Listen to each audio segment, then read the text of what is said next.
Tugasku menemanimu.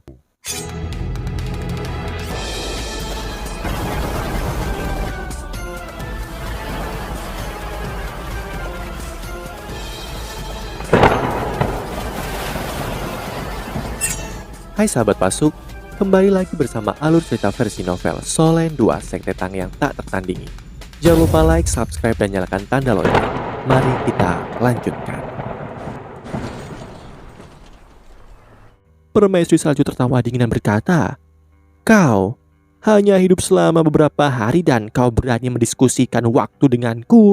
Aku telah hidup selama 700.000 tahun dan 10.000 tahun. Hanyalah 1/70 dari hidupku.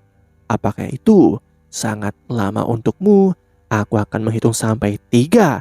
1, 2. Permaisuri salju mengangkat tangan kanannya ketika dia berbicara dan es dan salju di udara sepertinya akan mengembun menjadi tornado lagi sekali lagi. "Jangan lakukan itu. Bunga keabadian selembut sutra. Histeris. Jangan lakukan itu. Aku akan memberikannya kepadamu, oke? Namun kamu tidak dapat membahayakan teman-temanku. Kalau tidak, kami akan bertarung sampai mati, bahkan jika pada akhirnya itu akan mengorbankan nyawa kami. Kamu mungkin kuat, tapi ada banyak dari kami, dan upaya gabungan semua orang bersama dengan sumur api es yin yang mungkin cukup untuk menantangmu." Permaisuri salju jelas acuh tak acuh. "Berikan padaku. Aku akan membiarkan ini pergi karena Yu Hao telah memintaku untuk melakukannya. Namun jika sesuatu terjadi padanya..." Yuyu tampak seperti dia harus menanggung penghinaan sehingga dia bisa menyelamatkan kulitnya sendiri. Kelopaknya yang merah muda gemetar samar ketika bola cahaya ungu berangsur-angsur naik dari benang sari. Bola ungu tampak sangat lembut, tanpa jejak aura brutal atau keras. Itu adalah mutiara ungu sebesar bunga persik dan tampak seperti kristal air ungu. Yuyu masih belum yakin dan jelas bahwa dia tidak tahan berpisah dengan mutiara ini. Dia berusaha sekali lagi.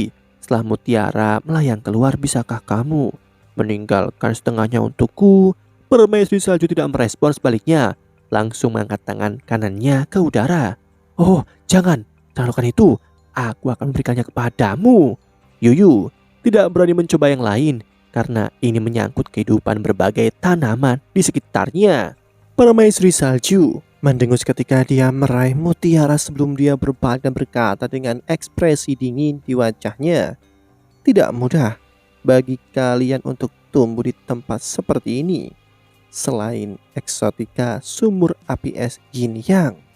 Permaisuri salju mengetuk tanah dengan kakinya dan sosoknya yang mempesona melonjak ke langit secara dramatis saat dia terbang perlahan menuju Yu Hao. Tidak ada satu tanaman pun yang melihat bahwa warna biru gelap di matanya sudah surut dengan cepat ketika dia melonjak ke udara. Dia dengan cepat tiba di es keras yang mengambang di udara. Yu Hao berdiri. Pada saat ini permaisuri salju mengendalikan diri dan tidak menyerap energi lagi dari mata air dingin yang ekstrim, sehingga ia bisa secara paksa mengendalikan tubuhnya. Namun energi asal yang sangat besar dari surga dan bumi masih berbenturan di dalam tubuhnya dan menyebabkannya menderita. Permaisuri salju berkata dengan jelas, "Apakah ini akan menjadi keberuntungan atau malapetaka bagimu? Terserah padamu. Energi asal langit dan bumi adalah milik mata air es dingin yang ekstrim. Meskipun secara sementara akan menyebabkan kerusakan pada tubuhmu, itu akan memberimu dorongan jika dapat secara bertahap menyerapnya, dan itu benar-benar akan mengubah fisikmu. Ini, ambil ini. Ingat, jangan menggertak bagiku lagi." Dia memberikan buku itu, karet yang diperoleh dari aprikot yang telah disegel dengan es pamungkas, dan bola ungu ke Yu Hao. Wajah permaisuri salju tiba-tiba memerah pada titik ini sebelum dia memelototi Yu Hao dan berkata, "Dan kau bukanlah ayahku." Dengan itu, Yu Hao memandang dengan mata dan rahang kendut ketika rasa dingin yang ekstrim di udara tiba-tiba menghilang dan wujud permaisuri salju menyusut dengan cepat sampai dia kembali ke putri salju yang imut dan menggemaskan dalam sekejap mata, di mana aura yang memandang rendah seluruh dunia. Mata besar putri salju kecil, murni, dan penuh kepolosan. Es dan salju di udara menghilang dalam sekejap, dan lapisan es yang menutupi mata air berkobar secara bertahap surut, sementara es keras yang menopang tubuh Yu Hao sudah tidak ada lagi. Yu Hao merasa seolah-olah dia adalah balon yang telah ditiup ke ukuran terbesar. Tidak peduli seberapa kuat dan tangguh tubuh fisiknya, syaraf dan meridian di seluruh tubuhnya berdenyut dengan rasa sakit akut. Putri salju kecil itu terus membantunya ketika kabut dingin mengembun di bawah Yu Hao, mendukungnya saat dia perlahan turun ke tanah. Yu Hao mendengus saat dia menyentuh tanah dan meludahkan seteguk uap darah. Anehnya uap darah segera berubah menjadi debu es. Dia berdiri di dalam wilayah jauh, tetapi uap dingin ini benar-benar membuat lingkungan yang panas sedikit lebih dingin dari sebelumnya. Tubuh Yu Hao bergoyang dan dia jatuh ke tanah.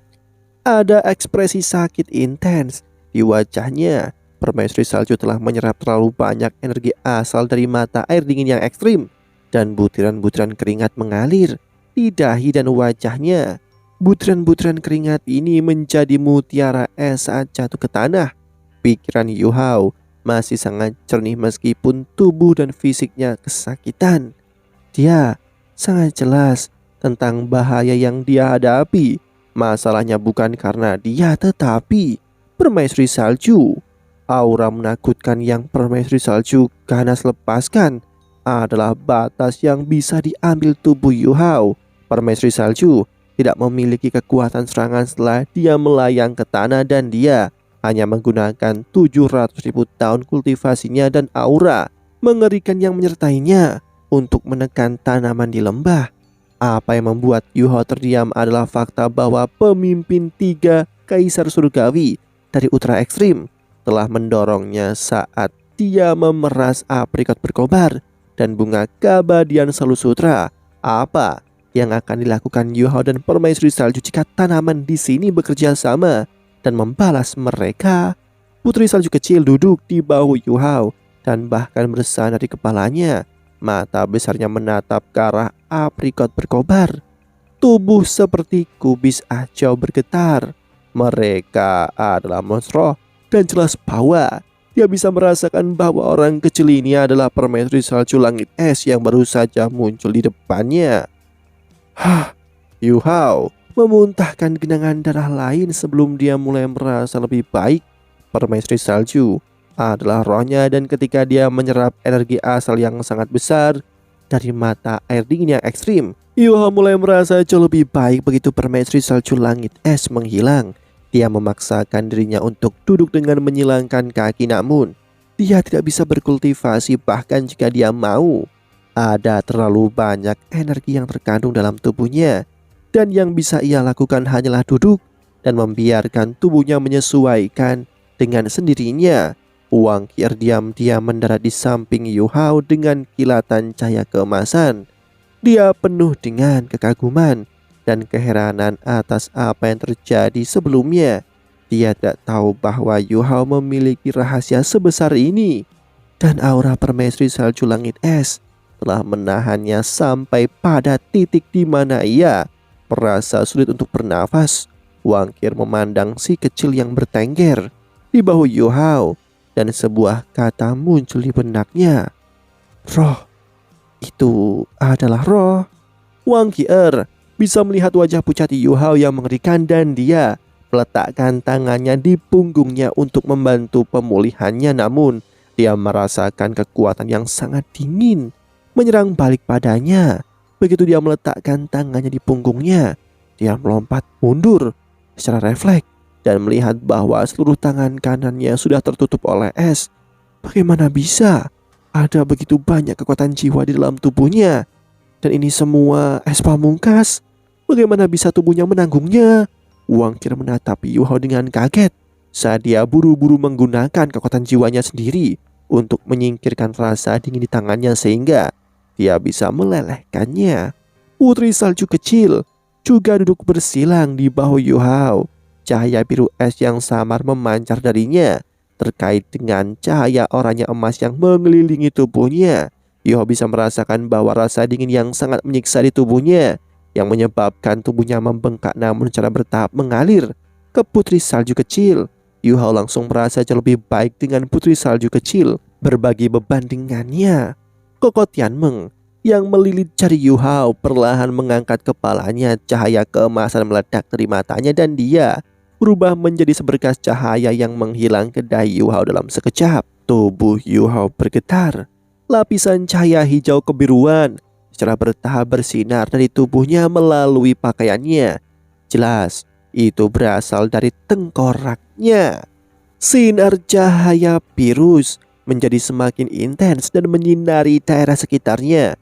Setelah ditekan oleh aura es pamungkas, mata air berkobar yang baru saja membebaskan diri dari mata air dingin yang ekstrim memancarkan gelombang panas yang sangat besar. Itu membawa aura panas yang menahan niat dingin yang terpancar dari tubuh Yu Hao. Ketika sinar virus atau biru kehijauan meluas hingga batasnya, ia mulai menyusut perlahan dan menjadi lebih redup. Yu Hao merasa tidak terlalu kembung dan akhirnya berhasil santai. Tidak diragukan lagi, perubahan ini disebabkan oleh Koko Tianmeng. Tubuh Yu Hao dipenuhi dengan energi vital dari surga dan bumi. Bahkan Tianmeng tidak berani mengedarkan kekuatan jiwanya. Jika terjadi kesalahan, meridian yang lebih lemah di tubuhnya mungkin akan meledak. Pada titik ini Tianmeng mengaktifkan kekuatan kerangka permaisuri Kalajengking Giok Es. Pada titik ini tubuh Yu Hao sudah mencapai batasnya. Dia tidak bisa lagi menahan kekuatan es pamungkas lagi. Namun sebagai binatang jiwa ratusan ribu tahun, kerangka permaisuri Kalajengking Giok Es belum mencapai batasnya. Di bawah kendali Tianmeng, sebagian dari energi asal diserap ketika pancarannya meluas. Ini membantu menetralisir krisis yang dihadapi oleh Yu Hao saat ini. Sinar biru hijau muncul sekali lagi, membesar sebelum menyusut. Panas menakutkan eksternal mata air berkobar, membantu melindungi Yu Hao pada titik ini. Karena perindasannya, Tianmeng mampu menghilangkan rasa dingin yang tersisa saat dia membantu mengompres energi asal surga dan bumi ke dalam kerangka Yu Hao. Ini dilakukan beberapa kali. Setelah 9 kali berturut-turut, tubuh Yu Hao tidak hanya memancarkan sinar virus lagi, ia benar-benar berubah menjadi biru pucat. Tubuhnya masih sakit, tapi setidaknya dia bisa bergerak sekarang. Dia merasa jauh lebih nyaman begitu dia bisa menggerakkan tubuhnya. Namun kekuatan jiwanya terhenti karena dipengaruhi oleh energi asal. Hanya 1/5 yang mampu beredar, dan sirkulasi itu jauh lebih lambat. Yu Hao, kerangka juga telah mencapai batasnya. Tidak bisa mengompres lebih jauh, kalau tidak mungkin ada bahaya. Kamu hanya bisa mengandalkan waktu untuk terus menyerap kekuatan ini. Permaisuri salju agak ekstrim. Aku khawatir kamu tidak akan dapat melepaskan kemampuan penuhmu untuk beberapa waktu. Namun mata air dingin yang ekstrim akan sangat bermanfaat dalam membangunkan permaisuri es. Lagi pula, perasaan spiritualnya akan pulih lebih cepat di bawah makanan dari energi asal dari es pamungkas murni ini. Tianmeng agak lelah, bagaimanapun sebagian besar asal spiritualnya telah menyatu dengan Yu Hao. Sekarang dia telah mengaktifkan kerangka permaisuri es. Itu setara dengan dia membangunkan koneksi dengan kekuatan spiritual Yu Hao lagi. Terima kasih Koko Tianmeng. Aku merasa lebih baik.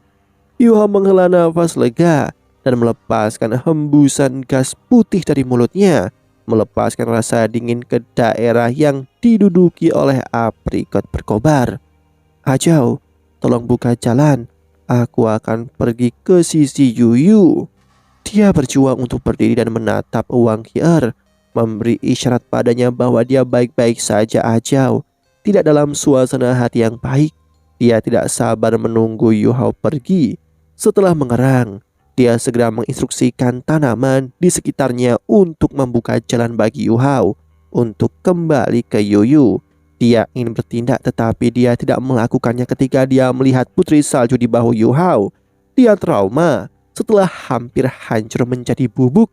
Ini adalah pertama kalinya dia mengalami penindasan unsur lengkap dari kemampuannya. Yu Hao bisa berjalan, tetapi dia memperkirakan bahwa kemampuannya saat ini hanya sebagus ketika dia berada di peringkat 30. Sulit baginya untuk bahkan mengaktifkan alat jiwa tipe terbang.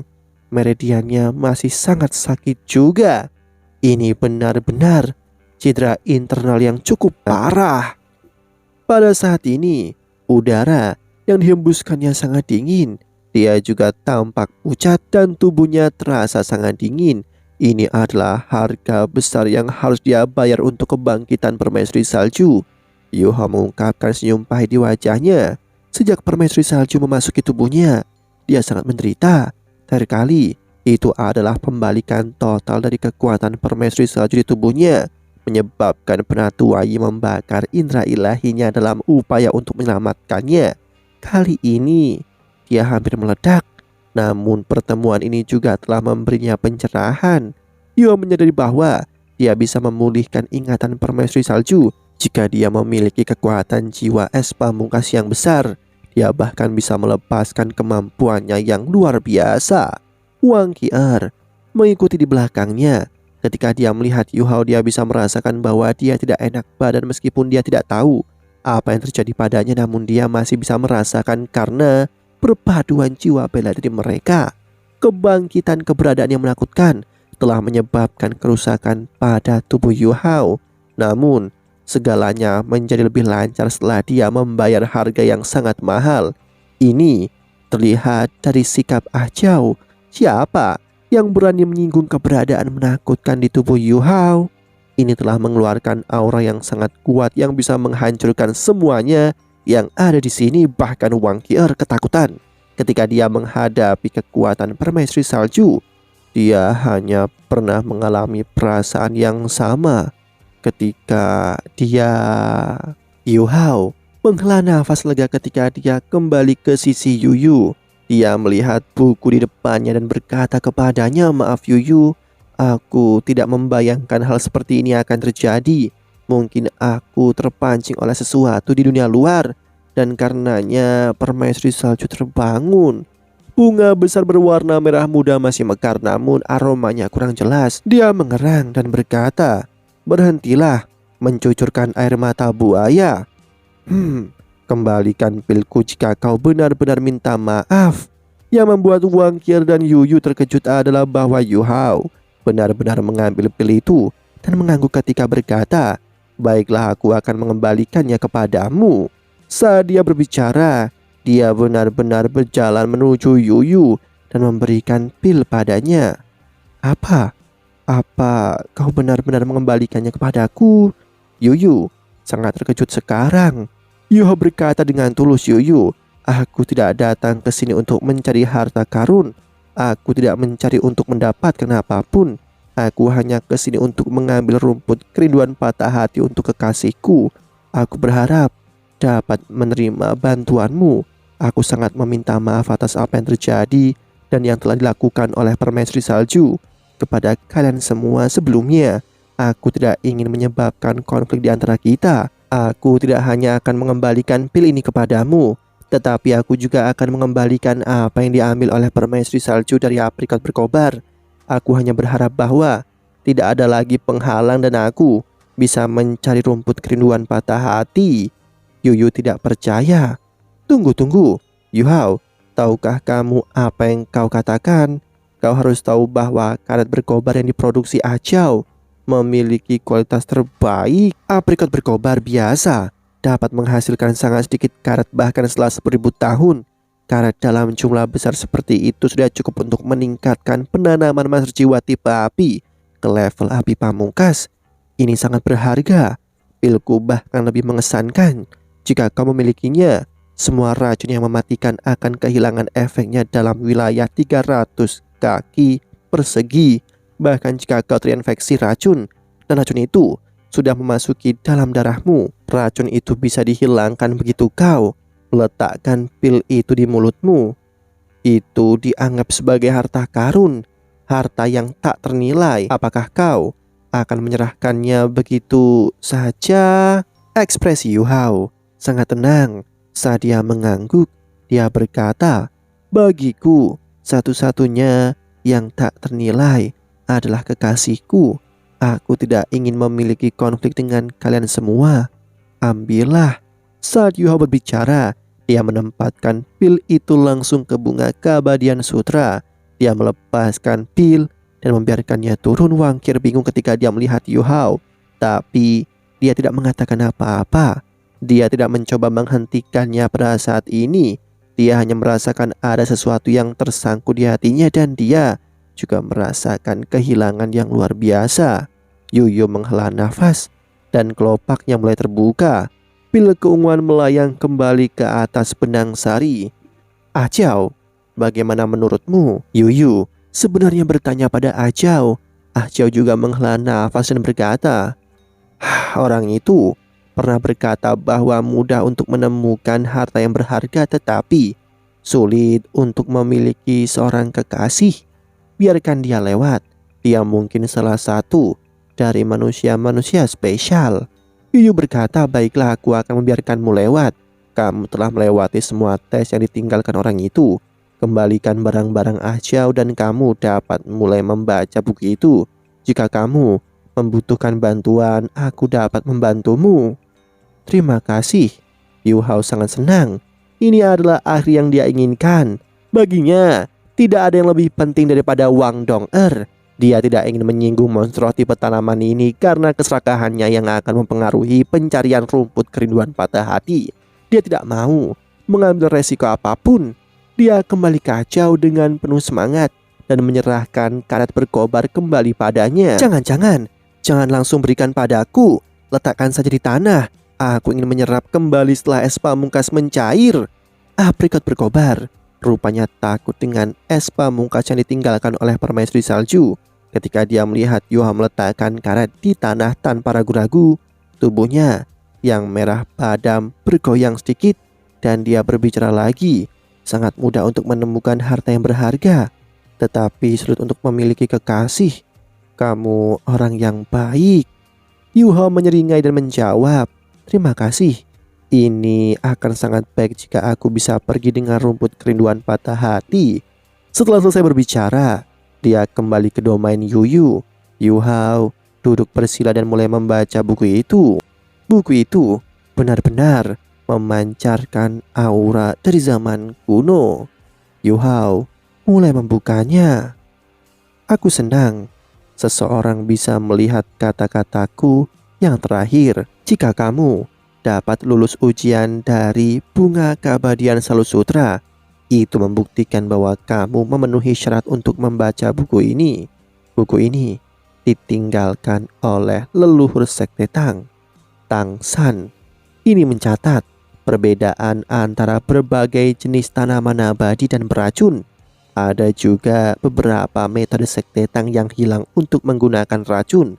Setelah kamu mempelajarinya, silahkan tinggalkan buku ini.